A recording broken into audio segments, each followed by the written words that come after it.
My slippers sunk into the cold mud of the lane as I stood face to face with the hungry, sick villagers. Startled, Otto's horse stomped its hoof, further splattering my ruined gown. "Princess Sophia!" Otto said. "Do not—" I held up my hand, and the ruby ring that had been my mother's shone like blood. "You will not stop me, Otto." His face twisted in dismay. "I beg of you, do not touch them," he said. "Are you afraid of us, princess?" asked the crone who dropped her bag of food. "We have no gold, no crowns, it's true, but we are flesh and blood like you." "I am not afraid," I said, but in truth I could hardly breathe from fear. I knew the villagers would never harm me, but a deadly plague walked among them, just as I was doing now. The villagers stretched out their hands to me beseechingly, as if a caress of my silk sleeve would bring them luck. How carefully my father and I had protected ourselves from them, and yet how fervently they still showed their loyalty. Even now, when their very survival was threatened, they bowed to me and tried to kiss the hem of my dress. How could Leonidas ever call them beasts? As I walked onward, a man stepped out of his cottage, wrapped in a threadbare blanket and nearly too weak to stand. "I've buried my wife and 5 of my children, princess," he said. His legs faltered and he sank to the ground. "Who will be left to bury me?"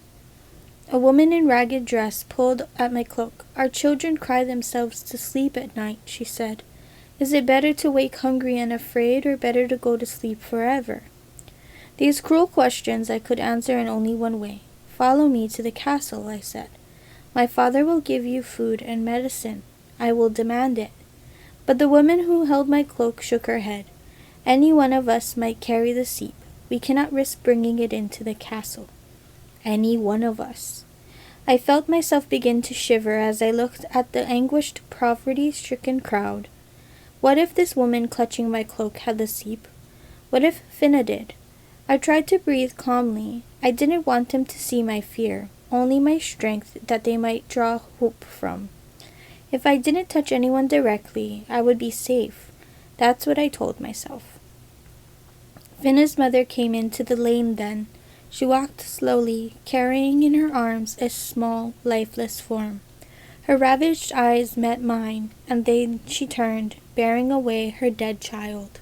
I stifled a sob when I caught sight of Rosa's pale, blistered hand dangling above the mud. That sweet girl had once shyly whispered to me that she wanted to be a princess too. "Where is she taking her?" I asked the gaunt woman at my elbow. "To the mass grave," she said. "The child will burn with all the others." Grief and helplessness nearly overwhelmed me, and tears coursed down my cheeks as I walked among my subjects. "I will bring more food," I promised them. "I will help. You are not alone." Though my cloak dragged in the mud and the wind smelled like snow and death, I held my head high and circled it an invisible crown. "We must go now, princess," Otto said. His voice was sharp, and this time I listened to him. I bowed to my subjects and then pulled up the dirty folds of my gown and climbed back into the carriage. I thought again of the boy, Raphael. He had risked his life to display his anger at the horrible state of his village, and as I watched the cottages grow smaller behind me, I understood one thing. There had already been so much dying, and on the horizon there was more death to come.